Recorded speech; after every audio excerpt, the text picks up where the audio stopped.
She didn't have the right. Okay. We are unmuted. Could we do a sound check? Representative Sullivan, can you hear me okay? I can hear you now, yes. Representative O'Hearn can hear you also. Derek, you see Lee coming in? Yeah.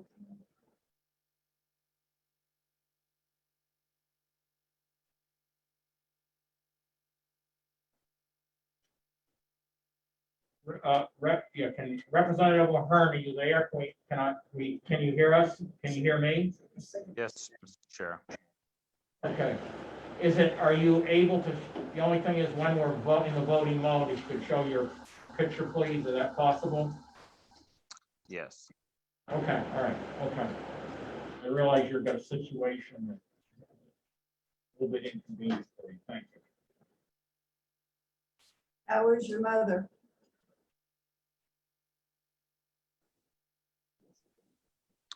I honestly will not discuss it on this format. There she is. Ah, okay. She's on, but not on the canvas list, I don't think. Okay. All right. So we are on Facebook Live. We're on NCTV, we're on CCTV. And recording the Zoom call. I'm going to call this meeting of the Sullivan County Delegation to order. Representative Stapleton, could you please lead us in the Pledge of Allegiance? Pledge allegiance to the flag of the United States of America and to the republic for which it stands, one nation, under God, indivisible, with liberty and justice for all. Thank you very much, Representative. Okay, let us begin with a roll call of the delegates. As I said, Representative O'Hearn has requested that we get another clerk, so Representative Merchant has graciously agreed to act as our clerk for this evening's meeting. So Representative Merchant, I thank you, and I would like if you could begin to do a roll call of the delegates, please, in the room and on Zoom.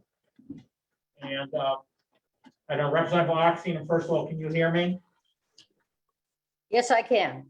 Okay, Ken, is it, the only thing is, I would really, when we're doing it in the voting mode, if you could show your face. Okay, Yep. good.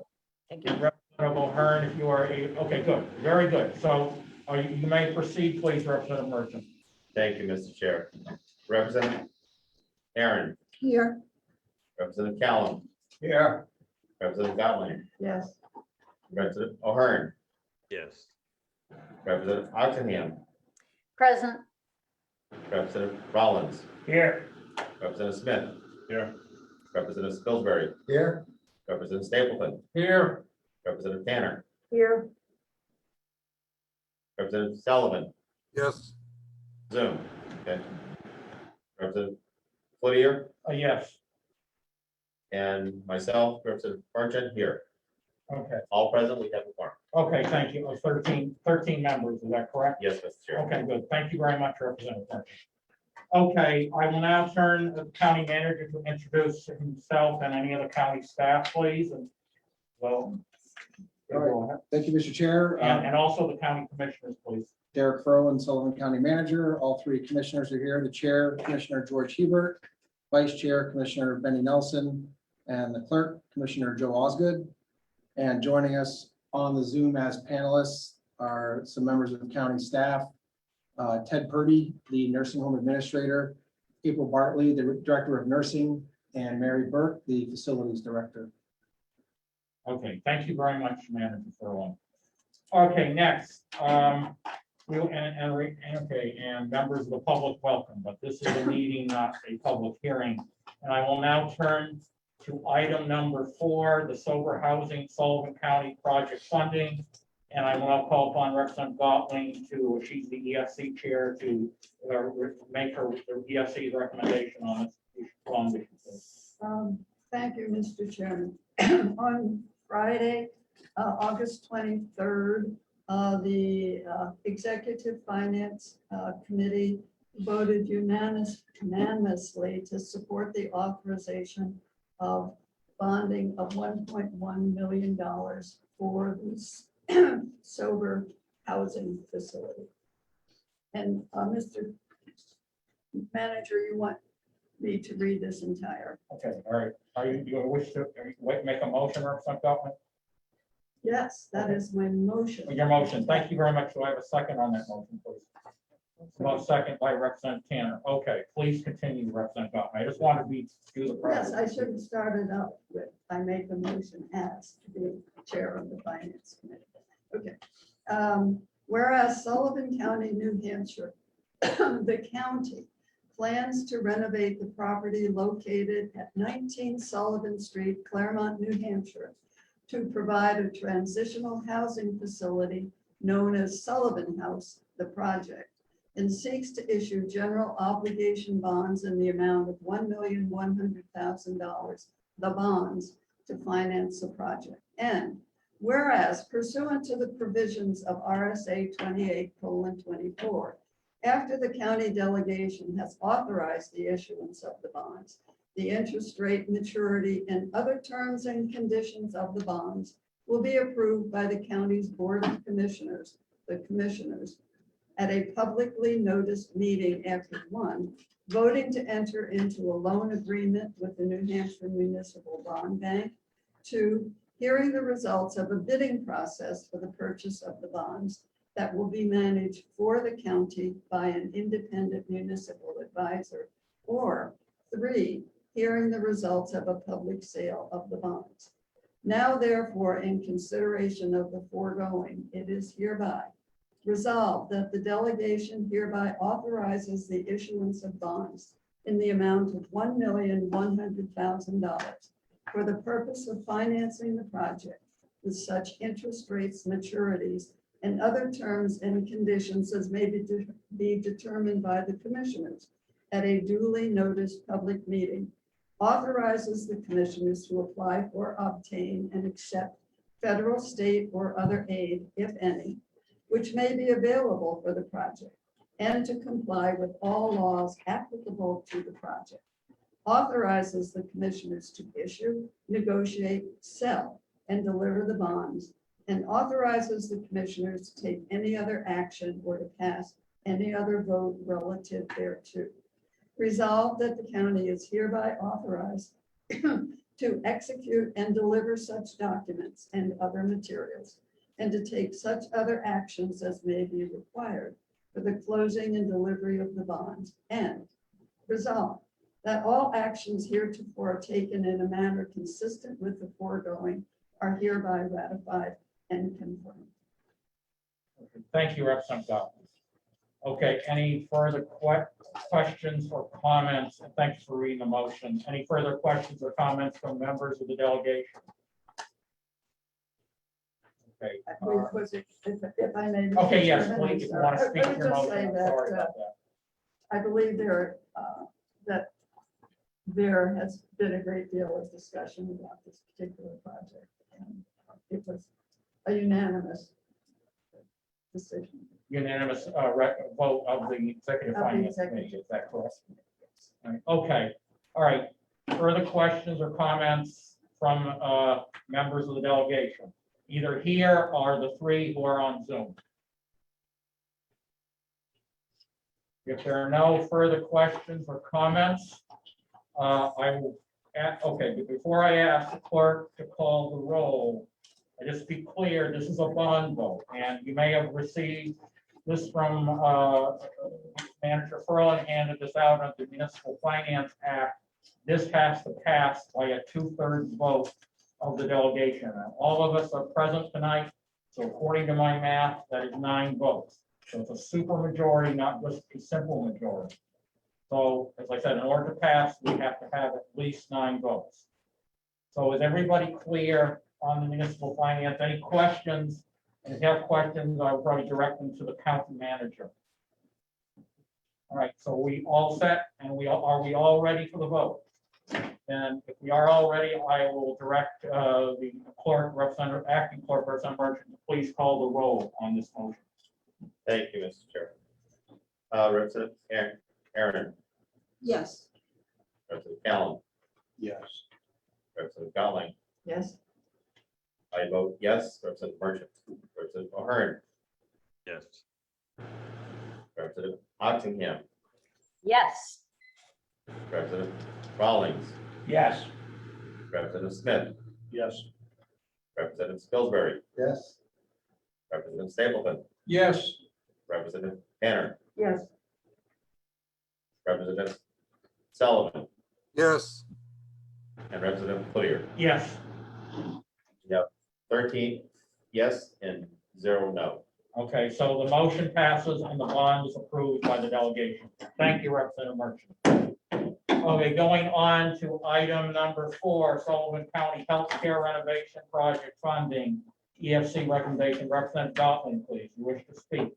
Uh, And that- I wish to make a motion, then thank you, Mr. Okay, and Chairman. what is your motion, please, Representative Gottlieb? I move that the Sullivan County delegation vote to defer seeking funding from the bond market for the nursing home project at this time. And I would like to speak to this motion. Okay, do I have a second on that motion? I'll second. that. Second by, motion by Representative Gottlieb, second by Representative Tanner. Okay, Representative Gottlieb, please speak to your motion. Thank you.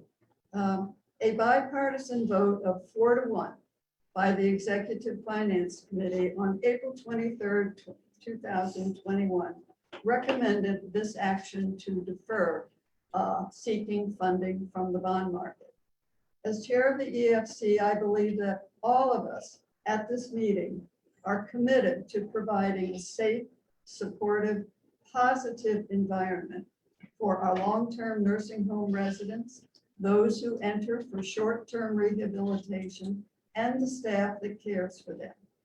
But the dramatic rise in the predicted cost of the nursing home project over a short period of time, from $34 million less than 2 years ago to the present $55 million plus, raises many questions for me. Does the extent and cost of the project match the capacity of the second smallest and second least affluent county in New Hampshire to support? Has there been countywide input into the project resulting in widespread knowledge and acceptance of the scope of the project? What is the immediate impact on property taxes, as well as the lasting impact over the next 25 to 29 years? I want to be sure that the scope, size, and cost of whatever new or renovated facility is agreed to in the near future is within reach of all of our taxpayers. And I would urge you to join me in supporting the motion to defer funding of the nursing home at this time. Okay, thank you, Representative Gottlieb. All right, now I'm going to open it up, as I said, every member, all members of the delegation. Yes, Representative. Second. Okay, I set Representative Tanner, second the motion. Okay. All right, so the motion was made by Representative Gottlieb, seconded by Representative Tanner. Okay, other people who wish to speak on this motion, please. Yes, Representative Smith. Parliamentary inquiry, Mr. Chair. While it takes a 2/3 to approve a bond, is this vote a simple majority, since we're not approving a bond? My understanding, it would be a simple majority. Thank you, Mr. Chair. If this motion goes down, then we can bring up another motion. It's going to just take a simple majority. Okay, other members of the delegation wish to speak or ask questions of county staff or the county commissioners. Yes, Representative Aaron, please. Yes, Mr. Chair. As a member of the Executive Finance Committee who voted not to defer this bonding, I would like to make an amendment, offer an amendment to this. Okay, and please state your amendment. So I would instead like to amend this motion to say that we would go forward with this bonding, and the bonding amount would be for $35 million. Okay, and, all right, just to be sure, can you repeat the motion, just to be sure the clerk has it right, and that everybody understands what we're gonna be voting on? And do I have a second on that amendment? Second. Okay, second, that by Representative Rollins. Okay, could you please state your motion again, Representative Rollins? Yes, I would amend the motion to say that we would go ahead with the bonding for this project instead of deferring it. and for the amount of $35 million. That would be my motion. Okay, all right, thank you. Representative, yes, I'm sorry, Tam. Thank you, Chairman. My concern is with the current fiscal environment that I think is not conducive to make a long-term large financial commitment. We've discussed the bond interest and the construction costs. However, I think we have to take into consideration the state, county, and local finances that will be affecting Sullivan County taxpayers in addition to this project. The proposed state budget will raise local taxes significantly. Just in the area of school funding, Charlestown, Newport, and Claremont stand to lose millions of dollars in state funding. The towns will be on the hook to fill that significant hole with public funds. In addition, the state is downshifting costs that will affect the local property taxes by not funding the sewer and water projects, reducing rooms and meals tax, along with other cuts in services. On the county level, we're just starting to study the county budget. That budget typically includes about a 3% increase. Andrew, okay. We also know that the emergency funds must be kept at the same or higher levels and will not be available for tax relief as we have done in the past. Local towns are dealing with their own financial issues, such as COVID pandemic expenses that have not been covered. Red flag bridges and infrastructure projects, and the increased burden left by the state.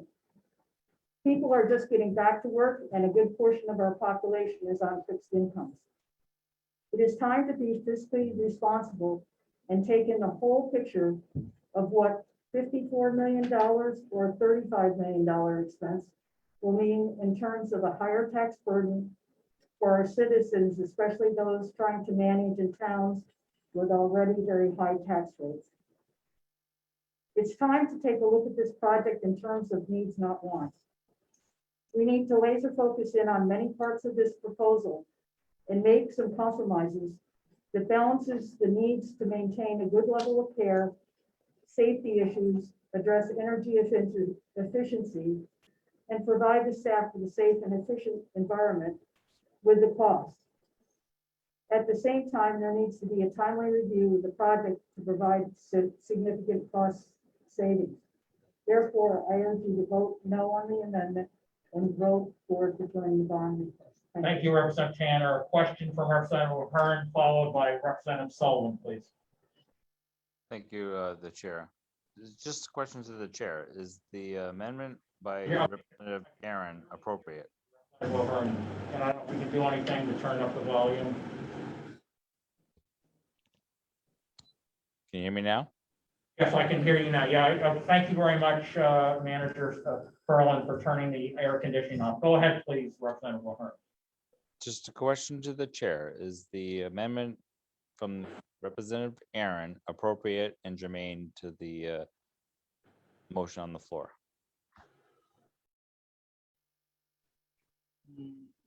That's a good question. Does it authorize bonding, right? It's, if I'm there, Mr. Chair, I would say it's the opposite of the intent. What's that? It's the opposite of the intent of the. Okay, I'll take it under Representative Sullivan. What are your questions, please, before I make my ruling? Representative, Question, I was going to speak to the amendment. I would agree that there's a question as to whether or not it fits with, I think if the motion had been to actually pass a bond, then I think this would be an appropriate amendment, but not under the circumstances.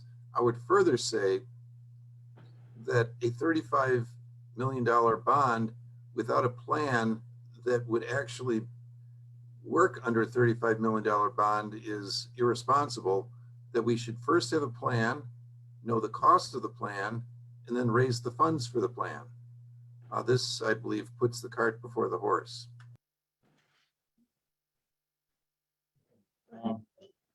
yes, go ahead, Representative Smith, please. Thank you, Mr. Chair.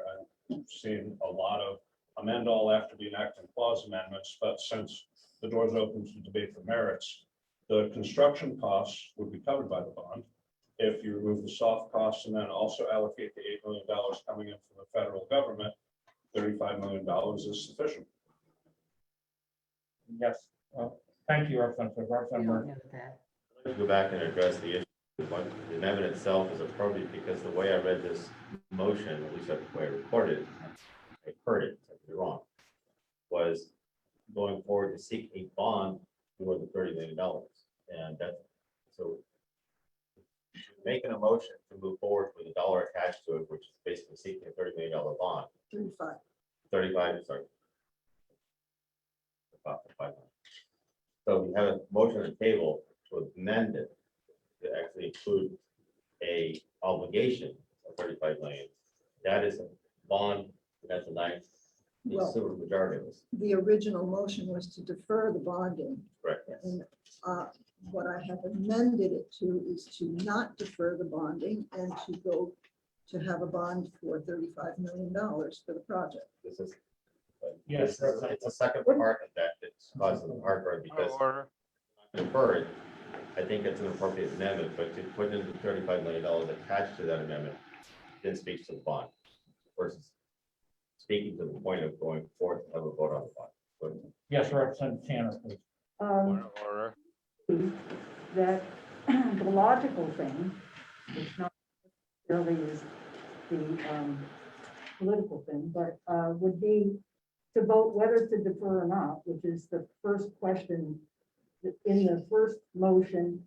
And absolutely, you know, Representative Aaron's motion is to not agree to that. And then if that motion passes or fails, then I think another motion could be brought up to ask for the money for another bond, but I don't think the amendment is appropriate to the motion, because it actually is a vote on the motion. No, Yes, Representative Stapleton, please. Being that the motion deferred did not reference a particular amount of a bond, it becomes an open deferral. And we modify that by amendment, by putting a figure on it to challenge the open nature of the deferral in order to draw some consideration for thoughtful consideration of a motion with a bond amount. May make a difference with some people. And having a specific amount either to accept or reject rather than an open, unspecified bond amount. So I feel that that motion is entirely in order and actionable. Thank you, Representative Stapleton. Representative O'Hearn again, you have your hand up. Thank you, Mr. Chair, and I'm going to come back and I'm a little disappointed about this discussion. I asked a question of the chair to make a ruling on the motion, and we got into a discussion. I'd rather have had a ruling from the chair and then had a, if it wasn't agreed upon, we could have a challenge of the chair, but we get into a discussion. So I would like to go back to the ruling of the chair and see what the chair says. Okay. I think I've listened to the debate because this is a difficult issue. I am going to rule that the more I've listened and I've tried to be open-minded to everybody, that the motion is out of order. The amendment is out of order by Representative Aaron and Representative Rollins. Okay, so because I think it's totally contrary to Representative Gotling's original motion. Okay, and if you're against Representative Gotling, then you vote no. If you're in favor, obviously you're going to vote yes. So we can vote down if we vote for it, vote down Representative Gotling's motion, and we can take up a subsequent motion, including the 35 million. But I just wanted to be sure because it's a difficult issue. So I'm trying to listen to both sides, make an argument. So I ruled now, if anybody wants to challenge my ruling, that's up to members. Point of order for the chair. Okay. Anybody, okay, anybody want to go on? Representative O'Hearn, point of order for the chair. Yes, Representative O'Hearn, I'm sorry, yeah. Okay. Okay, continue, please, Representative O'Hearn. Yes, you made a ruling, so the only thing that would be in dispute is they object to the ruling of your decision, so that's the question. And So, if you want to appeal my object to the ruling of the chair, that's fine. We can make a motion and we can challenge the ruling of the chair.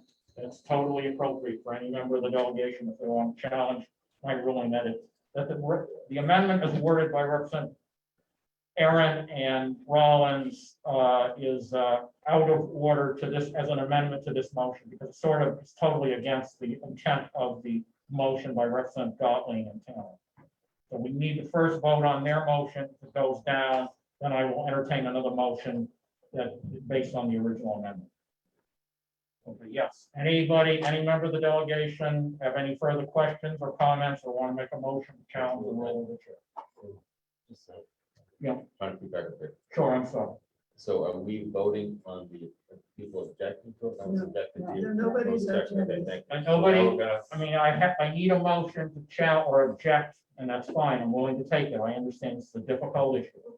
But what I heard was the ruling from the chair was the motion was invalid. And that, the amendment, not the motion, that Representative Aaron and Representative Rollins made. So I think it totally negates the original motion and it sort of does not complement Representative Gottlieb and Representative Aaron's original motion. So if the chair ruled that the motion, the amendment to the motion was invalid, Yes. and there's been no objection to that ruling, Right. then that amendment becomes null and void. He said it was not valid. Okay, so Representative O'Hearn is, yeah, okay. So we're not voting on the amendment. No, No, and I mean, not per se. I ruled the amendment out of order.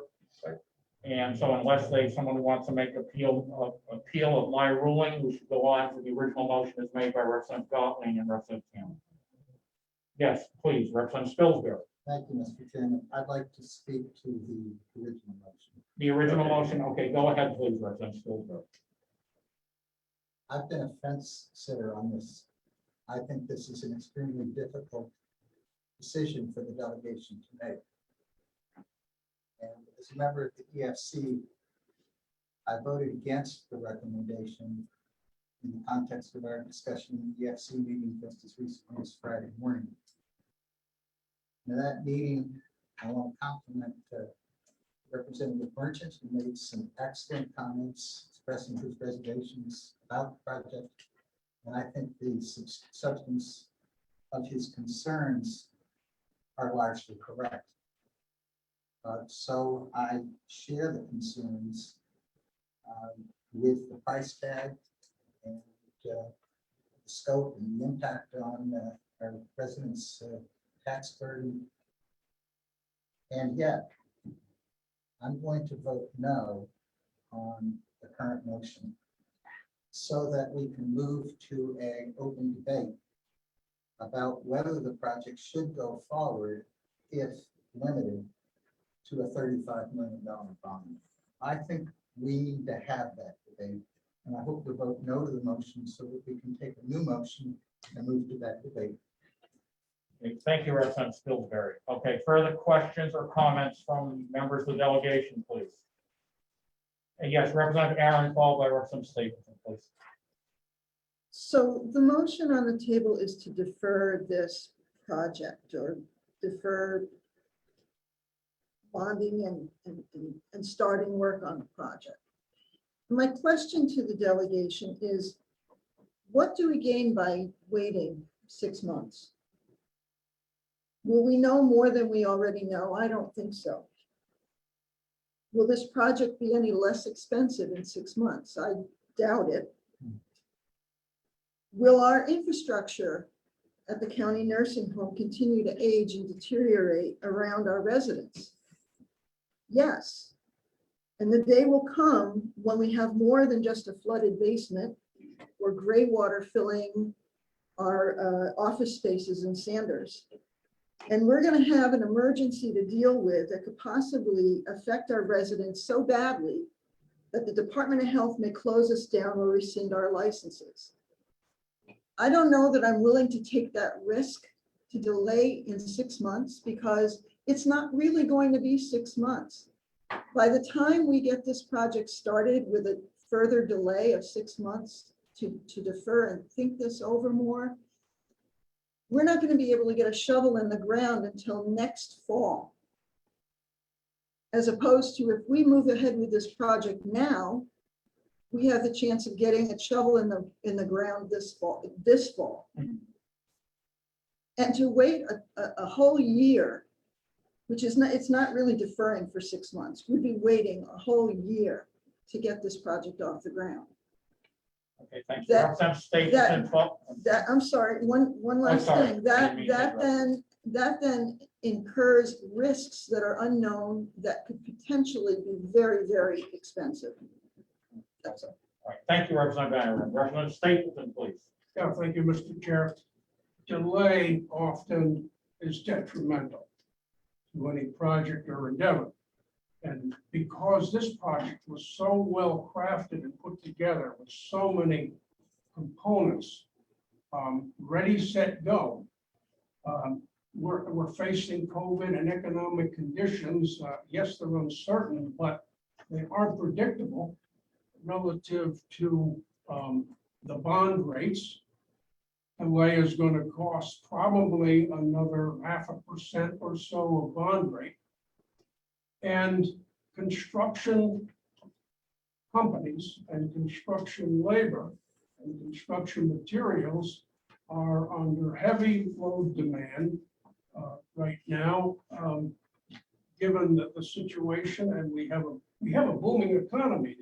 The market's at 34,000 and rising because there's confidence in the economy. We've got a shifting demographic of people moving out of major metropolitan areas, and they're moving here. We've had $60,000 or $70,000 over normal of property transfer fees.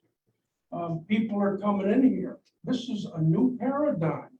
We are in a growth mode. This is the beginning of it. Delay will jeopardize that contractor. I'm not sure what we have, 1 or 2 bids, or we only have 1 bid. We're not going to have any bid in a 6 months delay or a year's delay, because this contractor is not sticking around waiting for the work. He's going to go to work on a competitor project. And so we're going to be left on the short end of the stick here. And while we still have an obligation to take care of our elderly and the residents of the nursing home. And we put that at risk because of the deteriorating nature of the structure and the pressure on the operations from COVID and emergency situations, which we've had with leaking pipes and so forth. So do we continue with the uncertainty and jeopardize our license? If we had to shut down, we still have an obligation to pay and provide for the care of current residents and also Sullivan County residents who make demand on the system to be cared for. This is a crapshoot. And I'm telling you, go vote against this deferral so that we can talk about it a little more, reason it out, and talk about the lower bond figure, which may make the dynamics of the tax more appealing, more possible, more maneuverable. But don't defer the project with this vote. Let's get rid of the deferral motion so another motion can be made so we can have the debate. Thank you, Representative Stapleton. Representative, and I'll get you in a minute, Representative Rollins. Representative O'Hare, did you have a question? I thought I saw your hand raised. I don't know. Representative Rollins, please go ahead. Yeah, something else to take into consideration. If the Department of Health comes into our nursing home and it shuts us down, okay? One of the things taken into consideration is the biomass plant. The biomass plant will be paid for in 2028, all right? We would be paying $225,000 each year towards something that we will not be able to use, because it will not be feasible to run the biomass plant just for the prison. If we have to shut that down, then we're throwing $30 million of the cost of the biomass plant right down the drain. Okay, all right. Thank you, Representative Rollins. Representative O'Hearn, please. I see your hand now. Yes, thank you, Mr. Chair, and I was reluctant to speak, but I'm gonna have to speak. So Yeah. I've listened to my fellow representatives and I have a concern. I said this from the last year that there was gonna be probably a downshift from the state to the county to the city, and that's what I'm seeing. And what I also am seeing is that the city is going to, and I'm referring to Claremont because I'm on the city council, that there's an upshift of tax rate. And now we're going to incorporate a upshift on the potential county rate. And this is where I have a concern. And nobody is really bringing that out to the forefront. We're like, well, let's just push this through. But at the end of the day, the taxpayers are going to pay for this. And this is where I have I'm on the fence and I'm like, okay, well, what are we going to do? And nobody is really, the county manager, I really haven't heard much from him other than the meetings. And I actually was waiting for a phone call to have him call me and say, hey, let's talk about this and, get me off the fence, but that didn't happen. So I don't know. I don't know where we're going with this, but at the end of the day, we're talking about pushing this through, but it's going to affect the tax rate on all levels. And we're dealing with a situation where their purse strings are being restricted and tightened, and we're not talking about that. Thank you. Thank you, Representative O'Hearn. Representative Gotland, please. Thank you. One of the things that I noticed in the statements is the assumption that we would be going along with the plan that we already have. I have had conversations with the county manager and the project and our facilities director, trying to find out from them, was there any place for compromise or for doing in this project? And frankly, the answer to me was a very adamant no. So when you talk about going ahead, we know that if you approve a bond issue for a certain amount, what are you going to do when it gets started on this particular design? And then you find out, well, no, we really do need that 20, 25, or $30 million more. And that's my concern, is I think we need to take into consideration what is it that is bearable by a small county and its taxpayers, and rethink it and come up with something that is suitable and meets the needs without putting us into, frankly, to me, 25 or 29 years of expense. And remember, we just passed a $1.1 million bond, and that's in addition to the money we already owe on that, and the total cost of that is $3.6 million. So I will repeat, I'm not against a project. I am against this project, and I don't believe and if we go ahead and we get money, there is no incentive then to rethink. Representative Merchant, followed by Representative Aaron, please. Thank you, Mr. Chair. First and foremost, I think we all probably are in agreement that something needs to be done. I think the residents there, I think the people in our communities are looking for something to be accomplished at the nursing home. I think the question I have, what I'm hearing about, is what is the thing to do? And I would say if we approve the amount of money, at least when I bought a house, the first thing I was looking at is how much money I have to spend. Because I tell you, sometimes my spouse will not spend a little more money than I had. But the thing was, at the end of the day, I only could spend what I had. So I knew at that point in time, based upon the budget, what to build. So at this point in time, if we're gonna approve a bond with no design attached to the money, isn't it kind of out of sequence? Shouldn't we be going back and saying, what's the design? And basically at the point in time, how do we fund it? I think we should go the other way around and say, how much can we spend? What can we afford for the tax burden within the community and the county itself? And then based upon a ceiling of what we have, then decide something is within that budget. I think sequentially, you decide upon how much you want to spend, which we haven't really done. We have a design, but we did come up with a money with capital. So I'd be in favor of saying, okay, we cap the funds, that's fine, but it can't be enough to pay for this project because another project's been estimated at 55 million. So if we're approving 35 million, what is the design that we're approving it for? So if we don't have a design in place that's going to be able to be paid for 35 million, then why are we approving 35 million? Or anyone?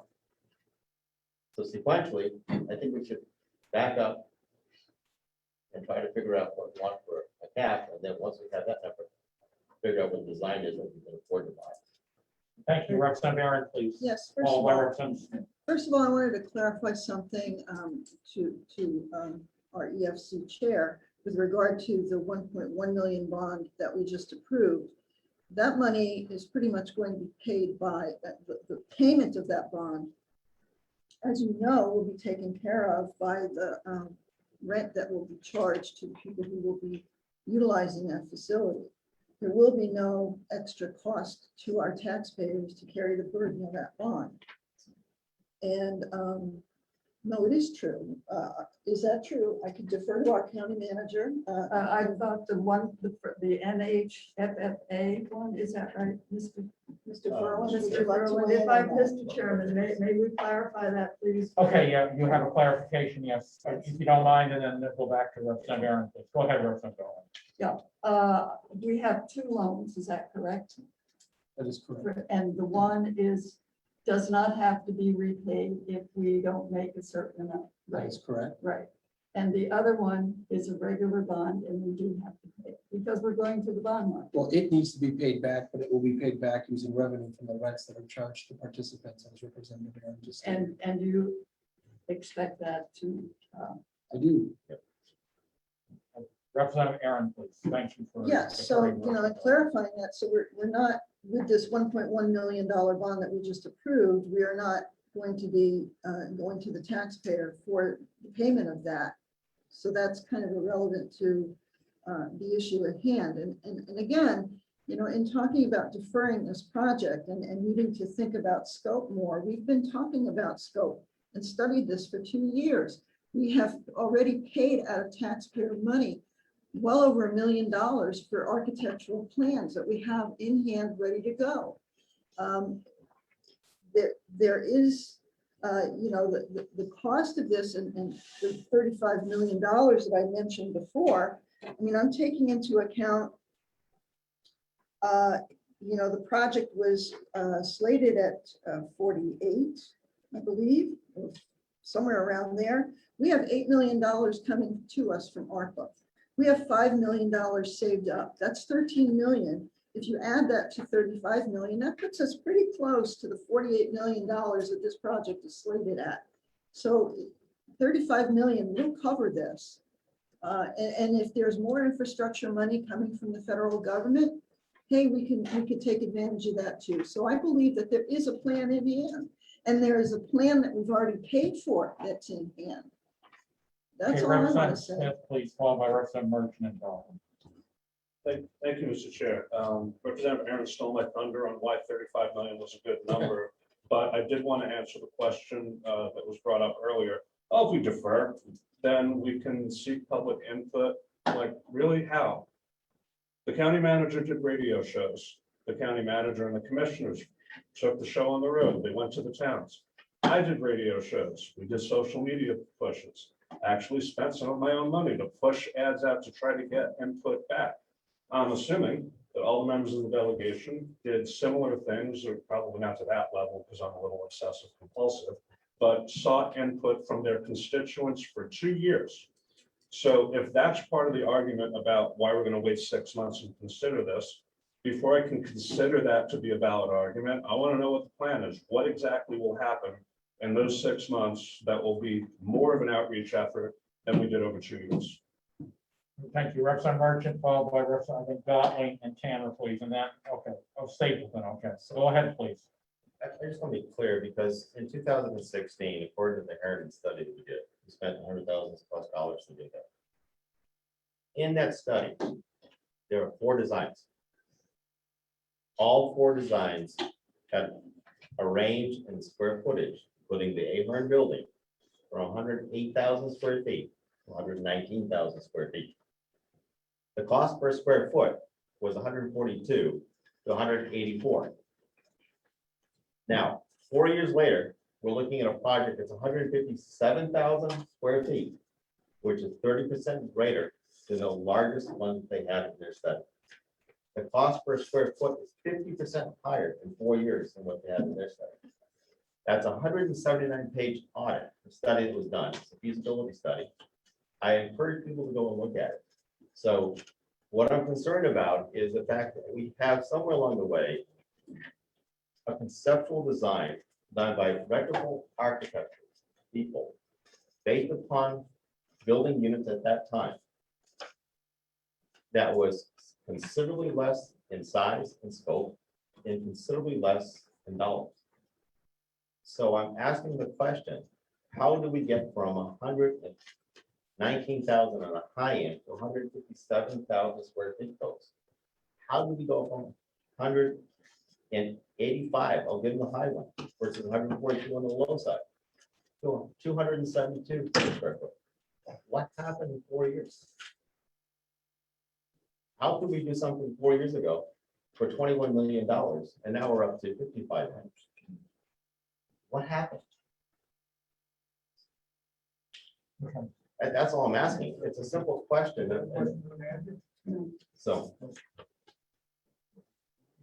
Manager Furlong, do you, before I go on, you care to respond or question? I mean, Yeah, I'd love to respond. Representative Burchett has asked those questions and we've answered those questions. That Harriman study was a feasibility study.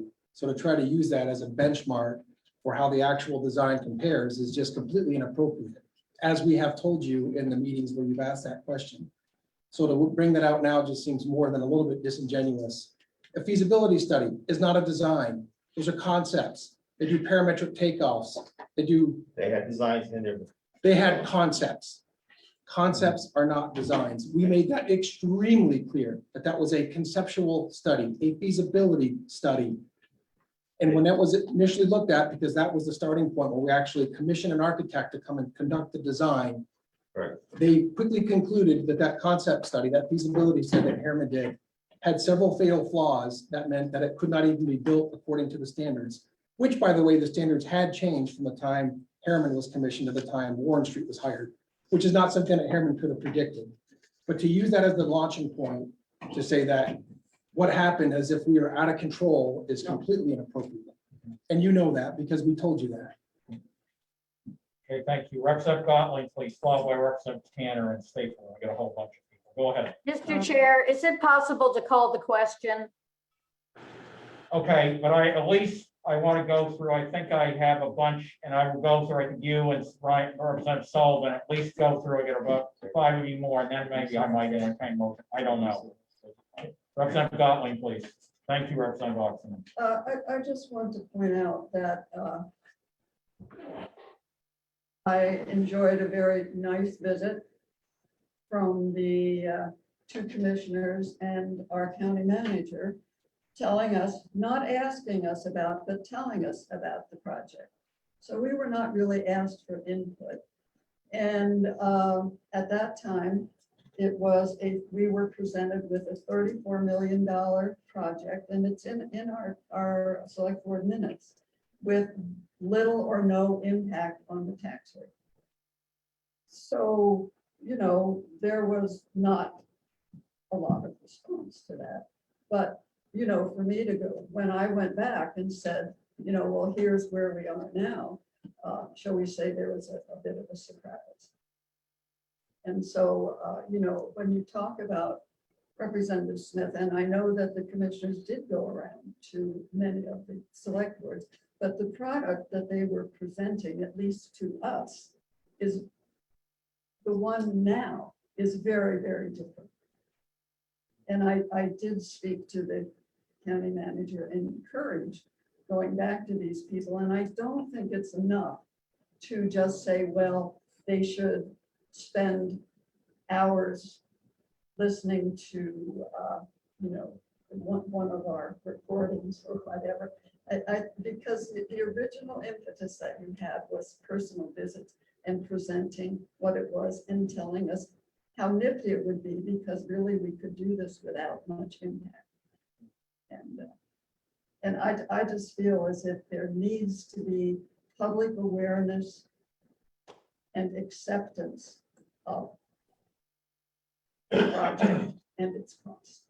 Okay, Representative Manager Furlan, care to respond? Just to Representative Yep, Goff. thank you, Mr. Chair. And Representative Gotling, I'd also like to point out, in November of 2019, when we presented this information to the Sunapee Select Board, it was based on an estimate. It was the best information that we had at the time. And a lot has changed in the world since November of 2019 that have impacted the cost of construction.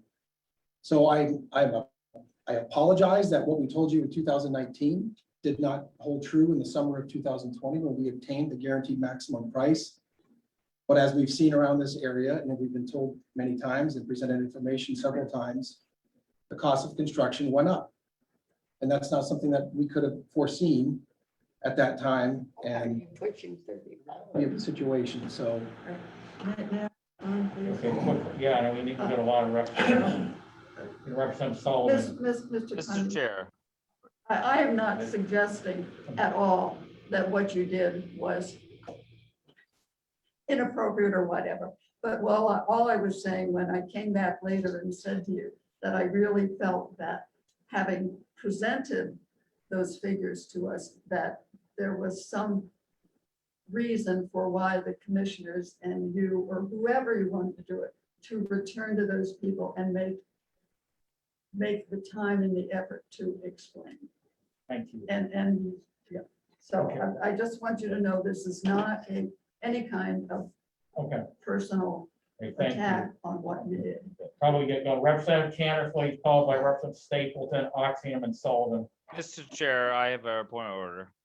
Yes, Representative Hearn, please.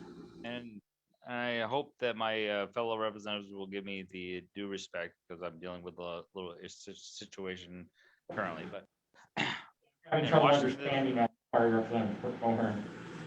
okay, can you hear me now? Yes, go ahead. State your point of order, please. And again, if it's a point of order, I'm watching this on Zoom. And Okay. the first thing I want to point out is that I was taken back by the county manager's disrespect to the Representative Gotling remarks. So, but in watching the Zoom, we zoomed in on him and the representative next to him. And that goes to my question, is that I mentioned this before, is that why is not the chair and the vice chair and the clerk co-hosts on this meeting? Because it seems that the manager is running the show and zooming in when taking away from the other people on the Zoom and going to him when he's talking and taking away from the other people. So Okay. I have a problem with what's going on right now, and I'm just calling out the way I see it. Okay. Don't forget we have more. Thank you. Yeah, we have, and unfortunately, I don't have the controls of Zoom, Representative Hearn, but we can maybe talk about this later. Representative Tanner, please.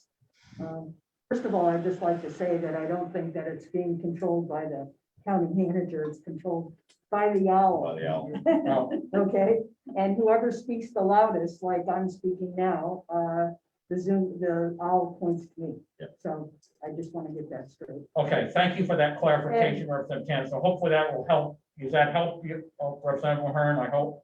Representative Stapleton, please. Thank you. That wasn't why I did. Okay, all right, but you have something else to add? As far as adding to the general conversation, last year, we spent a lot of time talking about different things and asking questions and trying to decide whether we wanted renovations or new. And it seems like all of a sudden this year, going from trying to figure out what was actually happening and what was the design and what we really wanted to do, to this year where everybody seems to be dug in. And I think the big thing for me is that there hasn't been any compromise. And I think, we've talked about looking at maybe less beds, less number of beds. We've talked about maybe less of the open space that's in this design. Some ways to tweak the design a little bit to bring the money down to a reasonable level for what could be a very property taxing year because of all the state, county, and local issues that are going to raise local property taxes. And I just feel like that's been stifled. And it's kind of too bad. And what I'm hoping with a defer is that we can work together, compromise, look at things, listen to each other about what our concerns are about this project instead of saying my way or the highway, and go from there and look at the pricing. We definitely have more chances at bond market where the interest rates are going to be stable. We know that construction costs are probably going to level out. And I think that, to count on all this money coming in from the feds, we don't know what the restrictions are going to be on the money coming in from the feds. And it may be restricted not for the use that you think it can be used for. So I think there's a lot of unknowns, and I think there's area for compromise. And I would just like to see us take a step back and kind of lower the heat in the room and lower the heat on this particular subject. Right, thank you. Representative Stapleton, please. Yeah, thank you, Mr. Chair. I was one of those who was looking favorably upon the new building on site at Unity and even off site, because when we got the 54 million, boy, could we build a new one for that and then do something with the derelict structure that had to be abandoned or abolished or taken down or sold or whatever.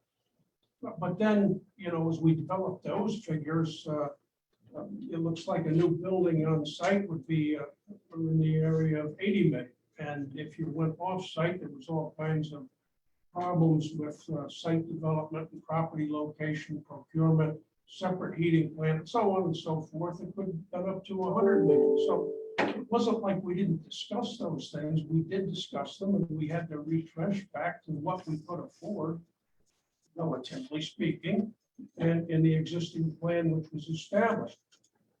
Talking about the existing plan, I took the first floor and I did a square footage on it to come to realize that the new construction was about 45% of the construction on the first floor basis. And something Representative Gottlieb said that struck a nerve was that we should be able to compromise. Well, I think that's possible. If we don't defer the project, we can maybe talk about and ask the manager if, for instance, we went ahead with the new construction, which is the predominance of the project, and then forestalled the rehabilitation on the McConnell, and then do the oldest structure, which I think is the Stearns at what's that? When that was built. Oh, McConnell was built in 1997. Stearns was 1970. Sanders was 1970. So you take and you refurbish the older one and you put the newer section back or split that project out to save the money from that rehabilitation until you can get ahead of your situation, but let the construction of the new section go forward. And then we can play with the flexibility of rehabilitation on the other two units, doing the oldest first, obviously, and then the newer unit will have a little more life and give us a little more time leeway. So I think that that kind of a compromise might be possible and enable us to go forward, get out of this deferral idea, and then talk about reduced bond amount and also some deferral of the rehabilitation portion of the project. Okay, thank you, Representative Staples. Then Representative Oxingham, followed by Representative Sullivan, I don't know for her, and, okay, okay. Once sorry. again, I'd like to call the question. I think we have discussed this question of deferral sufficiently, and we should get a resolution. Okay, or you wanted a motion to call the question. Yes. So is there the only thing is if I want to be sure every member of the Representative Oxingham at least has a chance, and I think Representative Kellum, I don't know if you have anything to say. I think you're the only one who hasn't spoken. And if you want to speak on it, if you don't, that's your choice. I do have something to say. Okay, all right, Representative Oxingham, before we make that motion, yeah, go ahead. What I would like to say is that this gentleman sitting right here to my right Okay. has had his hand up Okay, for an hour. okay, I did, Representative Rollins? Yes. Okay, I did let you speak earlier, so, okay, but if you want to speak, you had your hand up for an hour, okay. Representative Auction, okay, I'll let Representative Rollins speak and then we'll entertain that. All right, Mr. Chairman, could I ask a question of the manager? Yes, you may do And so. with a quick follow-up. Yes. Do we have, with a 35 million cut the project, can we get this done with the 35 million that we have asked in this amendment? I think so, but in order to truly answer that question, we'd have to go out and get another guaranteed maximum price. The last GMP we had expired last summer, so we need to go out and get a new You do believe subcontract. we could do it for 35 million? Well, I think we'd be right there if we used the majority of the 8 million from the federal government plus the 5 million that's in capital reserve, we'd have 53, which is right in that 50 to 54 million range that we expected from last summer to this summer as far as escalation is concerned. And do you have all the information that we need if we came to a decision on this today? Information as far as what? If somebody has other questions, if we've done over 100 times, you get all the information right here. Could you answer any questions? We put it that way. Well, I think so. If I couldn't, Mary's on the line. I'm sure she would be able to help out. Mr. Chairman, Yes, I'm go going ahead, to please. stay here until 6 o'clock tomorrow morning, or whatever time it takes, to put an end to this, to come to a decision, so we take care of our elderly and give them a decent quality of life. I would say that long. Okay, I admire your dedication, Representative Rollins. I don't know about the rest of it, but I admire your dedication. Okay. Representative. Okay, I'm sorry, Representative Sullivan, you look like you're anxious. I don't know, do you want to add anything? Because I want to get to Representative Oxingham. I want to be sure everybody has a chance to have a say. Two short points. One is that I have heard from the Select Board of Grantham, one of the wealthier towns in the county, contributing a great deal to the tax base. And they have said that they are very concerned about the cost of this project. So it's not all, support and go ahead. Also, a year ago, we were offered an estimate of $35 million and then a shock of $55 million when the actual bids came in. We are now looking at the same project at the same price. Last year, it was an overwhelming vote to not go ahead. And now we're looking at the exact same project and saying, let's jump on this and do it. I remain as concerned today as I was a year ago. And I think we ought to stop, think, and see if we can have an actual plan. I respect the county manager, and I heard him say that, 35 million ought to do it, but we have to get another estimate on the cost, or not estimate, but we need to pin down the costs again. Same project, a year later, I don't think it's going to be less. So I'm concerned, and I think the deferral allows us to think before we act. This is a proposal to act before we think. That's my concern. Hey, Representative Aaron and Representative Spilsbury, please, and I'm probably gonna. Mr. Chair, point of order. To the motion of deferral, Chair, point of order. to know what exactly is the plan for this deferral? What are we going to do? What information are we going to seek? How are we going to go about? There's no plan for this deferral as far as I can see either. We are saying we're just gonna defer this and some nebulous ideas of perhaps that, we're gonna find out some new information, or somehow the prices of everything is gonna be cheaper, or, something miraculous is going to happen. I don't know. I have no idea what this deferral encompasses. And why 6 months? Why not 3 months? Why not 2 months? I don't understand, why this issue of deferral it hasn't been scoped out, it's sketched out, or actually planned. It just seems to me a 6-month delay.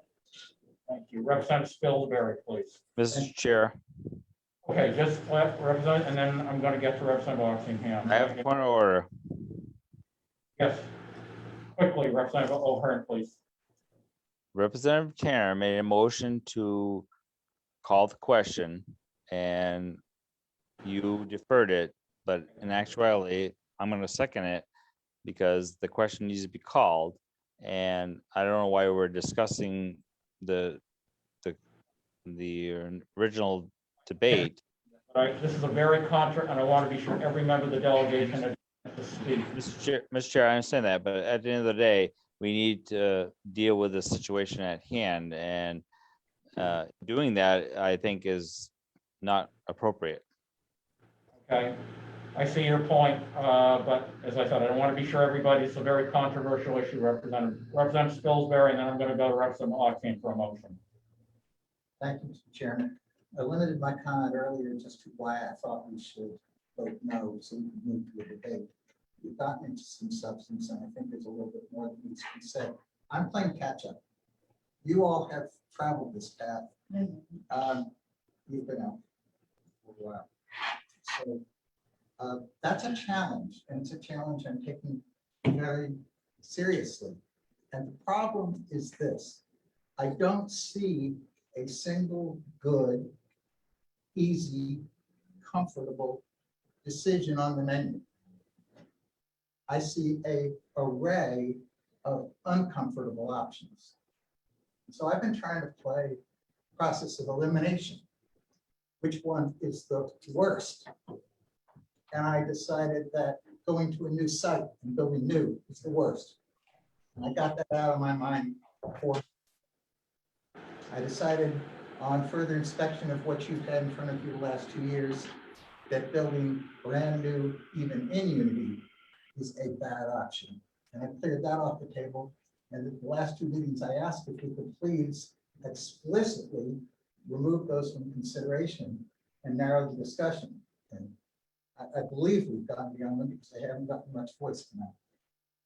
I'm doing the same thing at this juncture. And I have been persuaded that getting out of the business of providing a county nursing home is a really terrible option. And that also needs to be ruled out. This brings the entire discussion down to whether we have the courage to name our figure and approve it tonight. Or are we going to defer and just simply leave all of the risks of construction costs, material costs, contractor availability, interest rate risk, etc., out there in the open? So I'd like to just grab a point that Representative Merchant made and take it a slightly different direction and finish. Representative Merchant essentially said, you need to know what the budget is and then proceed. My son called me last week and said, I've been pre-approved, it was 25, for a mortgage to buy a first home, 400,000. Now I have to go and find a house that fits my limits. So what's the political will? What is the budget? I voted no on Friday, but if a motion could be made tonight for 35 million, and we can make this project stick within that limit, I'll be a yes. The 8 million from ARPA wasn't on the table when I entered this discussion with you in December and January. So let's authorize a figure, and if it's not 35, let's move to that motion so that you can debate what the right figure is, and then let's go. Okay, thank you, Representative Scolzer. Representative Oxenham, please, you have a motion. Thank you very much, Mr. Chair. Yes, in 6 months, we will have the knowledge of the terms on which the federal funds will be available. And that will be a very significant difference. I am calling, my motion is to call the question so that we can move forward immediately.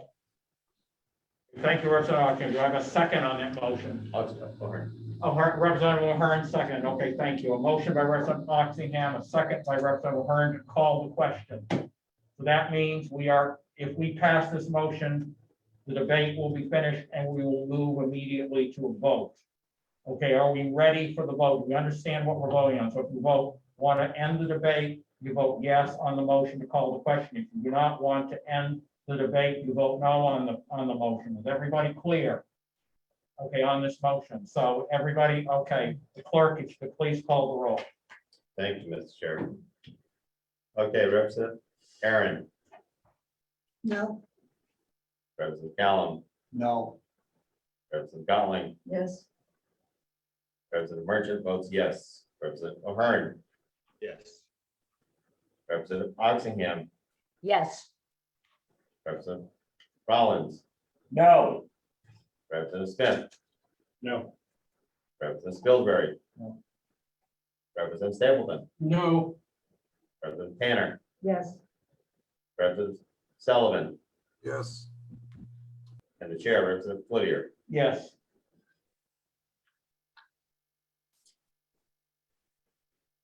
The vote is 7 yes and 6 no. The motion carries. The motion is carried. The call the question, the debate is ended. Okay, so we will call no immediately to a vote. Point of order, Mr. Yes, Chairman. yes, please. Go ahead, please, Representative Smith. I believe moving the previous question requires a two-thirds vote. Okay. Okay, We'll call it calling the question. The proper motion is previous motion. I have no quarrel with that. But in any set of parliamentary or legislative rules that I've ever read, it requires a two-thirds vote. In which case the motion just failed. so to call the question, the only thing is that Mason, not Mason, Robert's Rule of Order, which we operate on. It is. And it's not because Mason's, is what the House operates under, but here it's Robert's Rule of Order.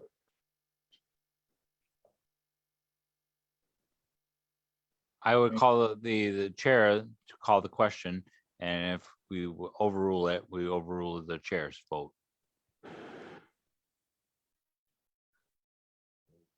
We had the issue about the motion by the chair to validate an amendment. We only did it with the majority, not with simple majority. Okay. This is a motion to call the question.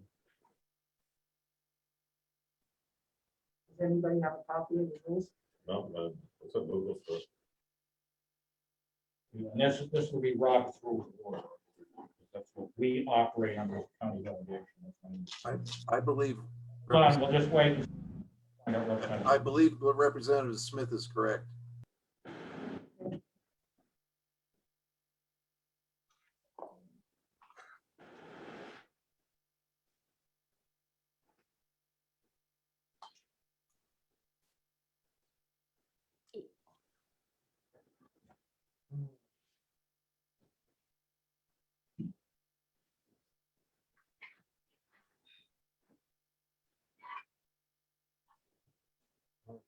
It says that closing has to be done by the group.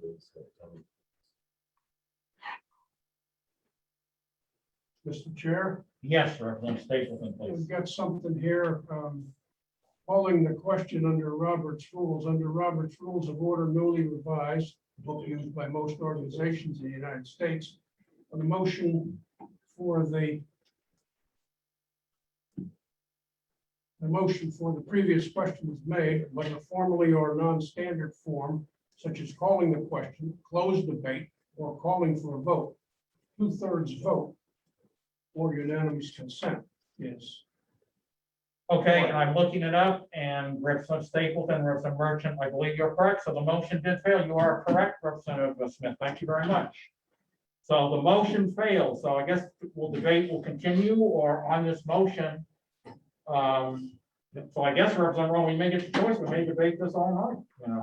Yes, Representative Smith, please. More than willing. I hope not, and that's not why I did that. I just knew the answer. Yeah, I understand. I'm trying to let a bit of sense of humor. I took yeah. So Yes, Representative Smith, please. when we authorize on, what's the clock on when you actually have to execute that authorization? I mean, the county manager would know that. So let's say this wasn't a motion. We go, yeah, you can go ahead and bond 35 million. How long do you have to do that? In order to spend the money or to actually go get the To go get the get the bond. proceeds? I don't know the answer to that. I think the answer is it's up to the commissioners at that point. Once authorized by the delegation, if the commissioners actually execute. And the three choices are either going to the bond bank, going to the open market. The third one is in the motion, but it's up to them to then authorize that. I don't think there's a time limit, but I'd have to probably. Okay, Representative Kellum, can you help out, please? I'm gonna do this with qualification, okay, so I believe, because I'm a town, not a county, all right, that if you want to bond this thing this year, you need to apply for and get it, actually go after it by July. I think that's. That doesn't apply to the counties. I think this is a specific town rule. There are some differences with cities and towns and counties, and I think that's one of them. Okay, thank you. Representative O'Hearn, please. Your hand was raised. Yes, so I've listened to the representatives. I'm on the fence again, trying to determine how I'm going to vote. But I also parliamentary. I'm on the fence about the ruling of the chair. So my question to you would be: can we recess or adjourn to another meeting? Because I have a question about the chair's ruling on the last vote. Which the chair, you mean on the motion? I'm just reading from Robert's Rules of Order. That means a 2/3. We didn't. I understand that, but is that what we have been running with, or is it always been past practice and Robert's rules? So that's my question. We haven't researched past practice because I know we've gone one way and the other, and it's always been a majority vote. So now I'm in question as to the 2/3. I understand your question. Yeah, So if I have to, I will make a motion to adjourn to a special meeting next week, whatever, and then we'll go from there. okay. But I believe we've always, as a county, operate under Robert's Rules of Order, whereas the House, New Hampshire House operates under Mason. That's what I was taught a long time ago. So that's what anybody stand correct me, but I believe that is correct. We could make any motion. Yes, Representative Rollins, please. Yes, question for Manager Furlong, please. Go ahead. How long would it take you to get this information? So we can have a meeting as quickly as we possibly can. Well, I probably have tomorrow. I'm gonna have to look it up tonight.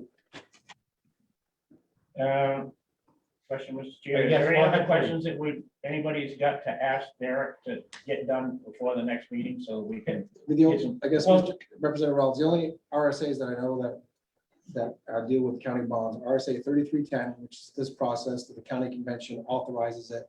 And then RSAs 2823 and 2824, which cover the commissioner's role I can look those up in 2 seconds. I do not recall any sort of time limit on when the commissioners would then have to execute a bond that is so authorized by the convention. Okay, the only thing this law though, it sounds like to me 14 days we have to take, as a delegation, take some of our action by tomorrow, as I understand the law. That's I mean, we correct. could adjourn, but we have to come back tomorrow. Yes, go ahead, please, Reverend Schofield. Mr. Chairman, you just made the point I was going to raise. We have 14 days. So. Right, we have to have another public hearing and then go through the process Yeah, again. we have to go through, have another public hearing, go through the process again, if we did not act by tomorrow. That's the only thing, so. So can we recess? Followed by Representative Hearn, go ahead. I think there's another possibility. We don't adjourn, we continue the meeting to tomorrow. Recess. Recess it, okay, that's a good point. I can and as chair, I have the authority to recess the meeting. I don't think I even need a motion.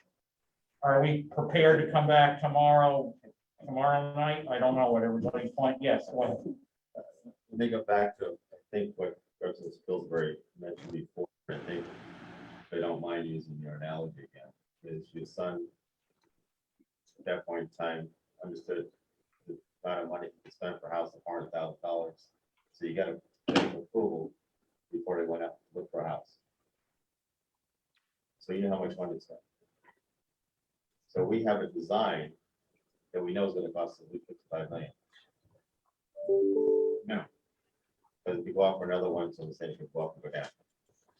The question I'm trying to understand though, is a $35 million bond is not $55 million. So therefore, what I'm trying to understand is, Mr. Chair. the thing is how much money, if we recess this, is a discussion, is even getting to 35 million, because that's really saying we're gonna support it with money coming from the government, federal government, which we don't, may or may not come, depending upon the strings are.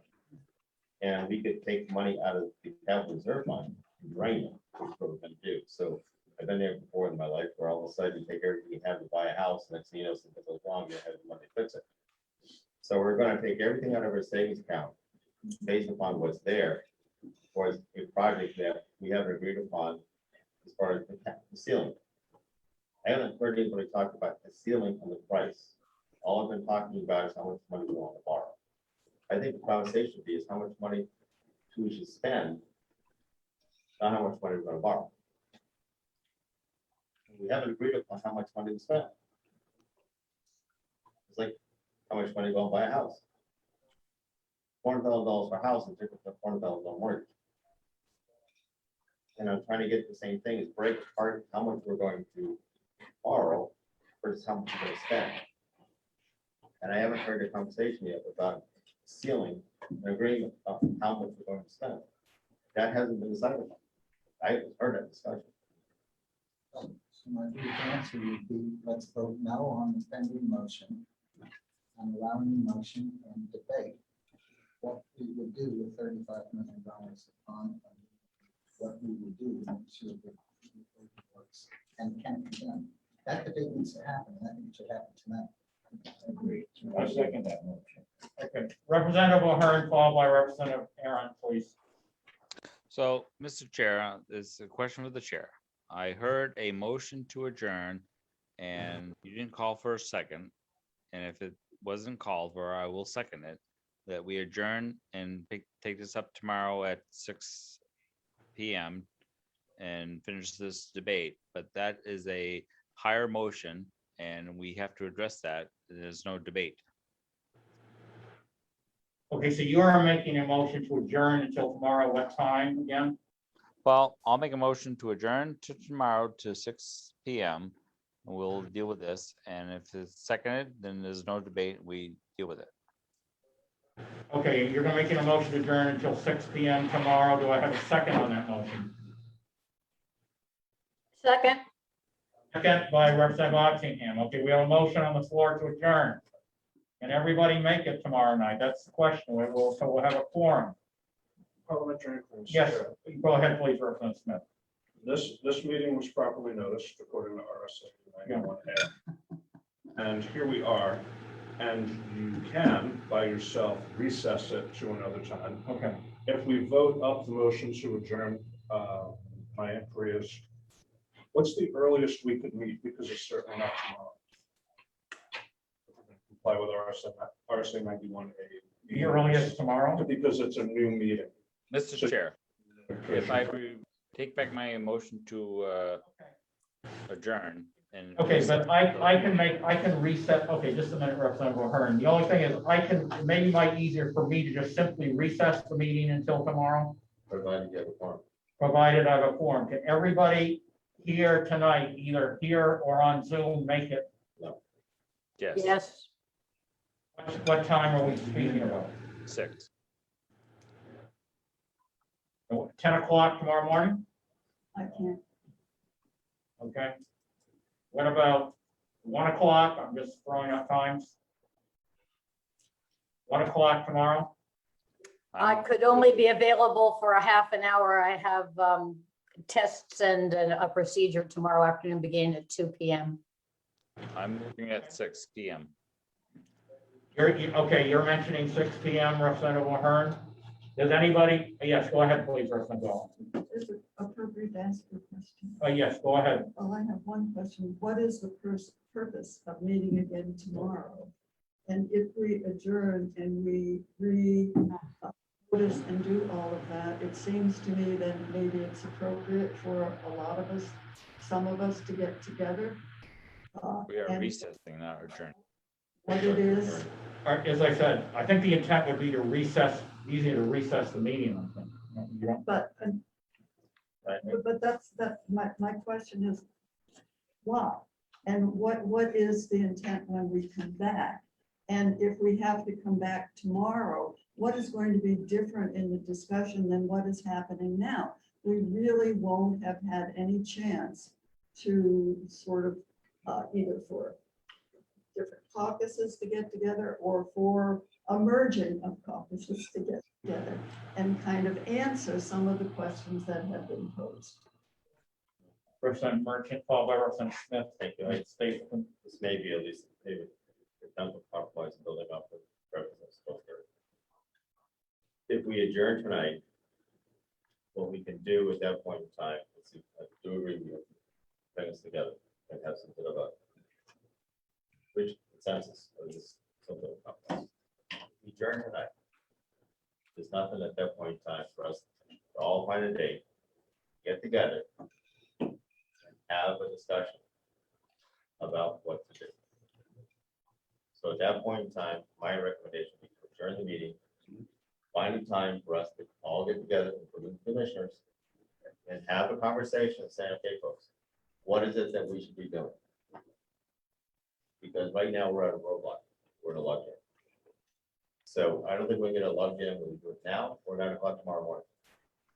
So my recommendation would be to adjourn, bring us all together, have this discussion again in a public forum, and bring your lunch, and we'll have a discussion about what it is we should be doing. But, okay, so in other words, there may be a different, let's say a week from now, of course, that means another public hearing, right? No, it would be a public hearing for us, the delegation, have a delegation meeting, in which the commissioners are there as well. And for us, as a delegation, along with the commissioners, to basically at that point in time, sit down and say, what's the way forward? How do we get the yes votes? Because at this point in time, we're, my opinion, logged in. And we have to have time, and it's gonna take time. Like I said, bring lunch, and we'll have many discussions about what it is. What's the path to go forward? But right now, we don't have that. I don't see it. I think at that point, to try to rush something of this magnitude in a relatively short period of time, at this time of night, is pushing the envelope by far. And it won't be the right decision possibly for the residents of our county. So I would suggest adjourn, which is going to motion. President Kerner had a motion to adjourn. Oxenham had a motion to second that motion. And take the time, come back, by the time, based upon when we call a meeting. it's all right. Okay, yeah, okay, so we don't want to set a date tonight though, right? You're not recommending. the date. It's supposed to be hard. Mr. Chair, Motion to adjourn a non-debatable motion. Yeah, okay, yeah, and I stand corrected. I probably should have, but I said this is a very difficult issue and I want to be sure everybody has a say. So it's a non-debatable, because the person I'm still there, I really can't recognize you. We need to move to the motion to adjourn, okay? Just, yeah, point of go ahead. May I ask, Andrew, wasn't there a significance to April 30th being a deadline for applying in the bond cycle that goes to market at the beginning of July? Is the deadline for the bond banks, July 7th. So we have a conundrum if we're going to act to do before April 30th without going through a new 91A process. If I may, Mr. Okay, Chairman, yes, just Representative add that Gottlieb. the next deadline would be October, I believe, or the January. Is that correct, Mr. Manager? I don't know that number off the top of my I head. think, but I it's- think it It's is. usually around early November. Yeah, end of October, November, and then it would be in January. And Okay, all right, thank you. Representative O'Hearn, do you have a point of order? Because I can't. Well, I have a question for the chair about this whole situation. So if we adjourn, we have to set a date, but if you recess, you can set the date because you're the chair, correct? I believe I could. Okay, so at the end of the day, I will take back my motion to adjourn. If that's determined date. if that's- Mr. Chair, the motion to Recess. non-debatable Okay, all right. motion. Yeah, It okay, needs to sorry have a about vote. that. Okay, so are we ready for the question? We have a motion to adjourn. Okay, everybody clear on I that? take back my motion to adjourn. Marcia, could you please call the roll? Okay, we have a motion on the floor made by Representative Kern, seconded by Representative Oxenham. The motion is to adjourn. I will make a roll call. President Aaron, No. President Callum, No. President Dowling, yes. President Merchant, myself, I vote yes. Representative O'Hearn, No. President Oxenham, Yes. Representative Rawlings, No. President Smith, No. Representative Spilsbury, No.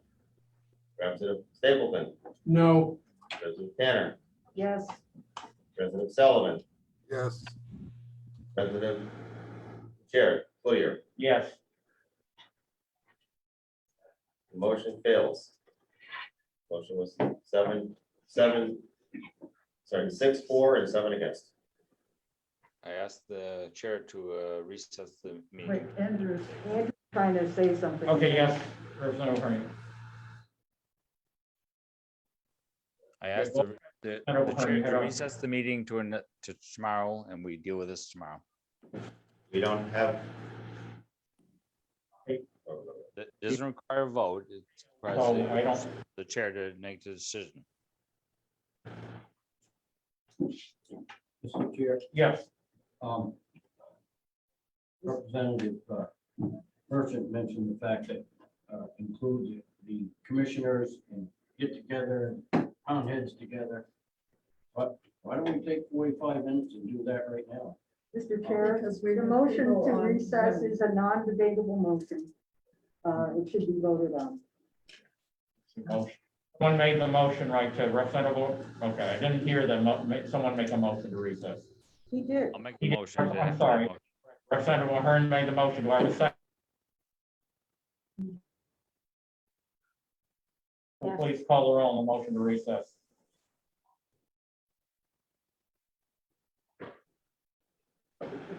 Excuse me, point of order. Yes, Recess. go ahead, yes, Representative Aaron, please. When would we be recessing till? Could they serve by the chair?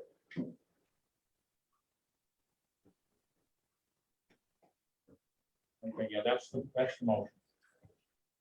We all understand the motion, what we're voting for. No. Okay, yes, go ahead, please, Representative Stapleton. Can you restate, was there a recess for tomorrow or no date, sir? No date, sir. It's a recess to be determined by the chair.